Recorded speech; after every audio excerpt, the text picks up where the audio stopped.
We got Victor David Hanson giving us a summary of what happened with the B-2s over Iran. I'm Tal the Traveling Clat. Let's get right into this. America is going through a higher education transformation. And that's an ad. Hello, this is Victor Davis Hanson for the Daily Signal. June 22nd, this past Saturday night, Donald Trump ordered B-2 bombers. These are the multi-billion-dollar bombers based in Missouri. And 7 of them apparently flew almost 15 hours one way, 6,000 miles, and each of them perhaps was equipped with 2 of these terrible bunker busters, 30,000 pounds. 14 of them were dropped on the Fodor nuclear site, and cruise missiles from submarines then hit the other 2 as well. And the question is, what happens now? Well, we have to get some context. Usually when an American president does anything in the Middle East, it doesn't work out well for a variety of reasons. Jimmy Carter's presidency was destroyed by his failed 1980 April rescue attempt. Joe Biden was about 50% approval until the disastrous flight from Kabul. George W. Bush, when Saddam's statue fell in spring 2003, had about a 55% approval rating. But after the insurgency and the surge and the insurgency, he left office with historic low polls. I don't think Barack Obama even recovered from that misadventure in 2011, where he, under the influence of Samantha Power, Susan Rice, Ben Rhodes, and Hillary Clinton bombed Libya. And that went on, off and on, for 5 years. So it doesn't have a good pedigree. And what follows from any air campaign is not necessarily good. We took out Milosevic mostly by air. That tended to work. There was something better. I think that we took out Libya, something worse followed. There was chaos. We took out Saddam, maybe after years and years of turmoil and blood, and maybe something's better in Iraq. But the point is, when you take out a leader or you bomb, it's not easy for the people on the receiving end to sympathize with you or to rise up against the dictator. So what's going to happen? Well, we got to remember that this was not, what Trump did was not 1991 First Desert War, where it's a preliminary to a ground invasion. It was not 2003 preliminary to a ground invasion. It was not 2011 bombing Libya for regime change. There was a specific task, and that was to take out what remained of the nuclear acquisition program in Iran. And apparently it did that in spectacular fashion. So what is going to be the reaction to all of this? Everybody says, well, there'll be I don't see the people rising up, a green revolution redux. But what might happen is that the military should be feeling very uneasy. The top 20 or 25 officers were taken out by Israel. They know there's a list. The subordinate officers, you don't want to be on that list. Tier must know their name is on it.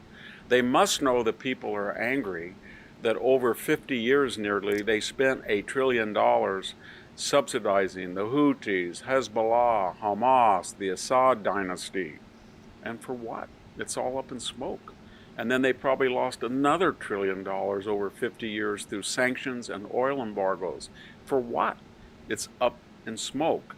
And so people in the military must know that the public will be pointing their fingers at them as well as the theocracy. They must know that any association with the theocracy got their superiors killed, and it'll be interesting to see what the military's attitude is if they were further humiliated.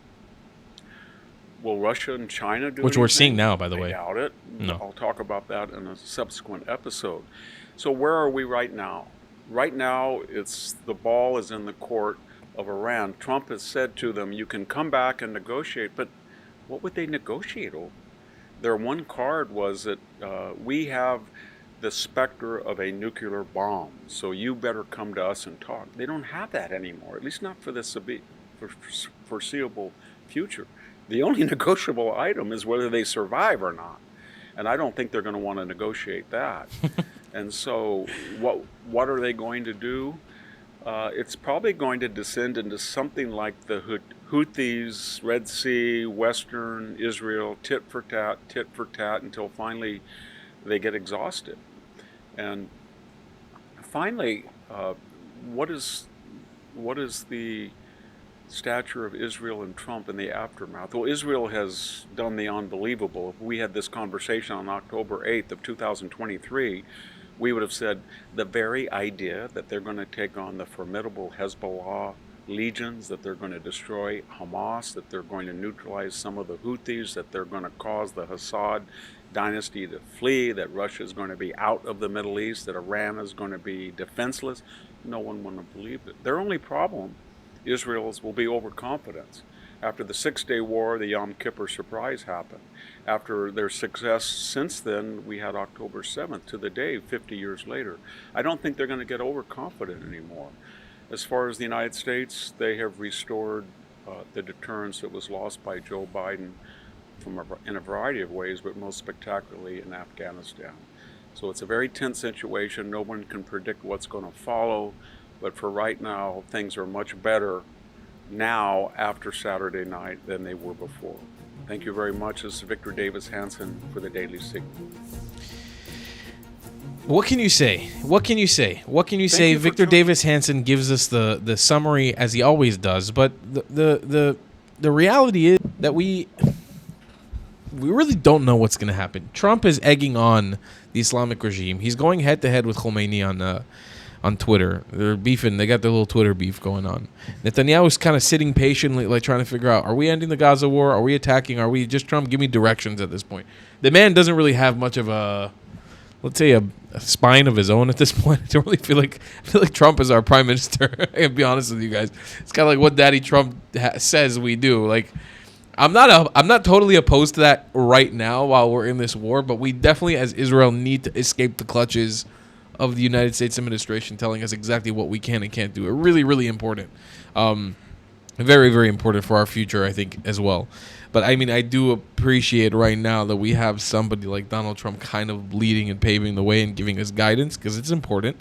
It is important. We have a prime minister who's kind of not totally functioning 100%. Again, this isn't to discount Bibi Netanyahu. I'm not here to talk shit about him. This isn't me, like diving in on him. I'm just saying, like, we all kind of feel it. Like, we're ready for a new leadership in Israel. It's time. Like, it is time. Everyone can feel it from across all walks of life. We all want new leadership. We want him to step down, and we want a new leadership. Maybe not right now at this moment, but we need it. And I don't know, like, where this all goes. I really don't know. It's going to be an interesting couple months. If we end up going back to war with Iran, it's going to be phenomenally interesting to discover what the hell happens. Like, do we just destroy each other? Do we just, like, bomb the shit out of each other until there's nothing left? Does Iran end up giving up? Does the Islamic regime end up giving up? Does an uprising occur? I don't know. I don't feel like it's going to end with this one ceasefire. I don't know. Something about it seems a little bit off, but we'll see. We'll see. We got to keep an eye out on it. See you guys in the next one. I love you a long time. If you believe in my content and want to support me, just know your help is needed. There's a bunch of great ways to support me, being PayPal, Buy Me a Coffee, or joining my Patreon community down below. Patreon is the best way to support my channel, and you'll get a bunch of cool perks depending on what tier you join. Another great way to support me is by buying my merchandise on thetravelingclat.com. I regularly drop new merch designs like this beautiful hat or this amazing shirt, where you can support the channel and get something cool for yourself. I also have an amazing Discord community with people from all over the world. Thank you so much for your support.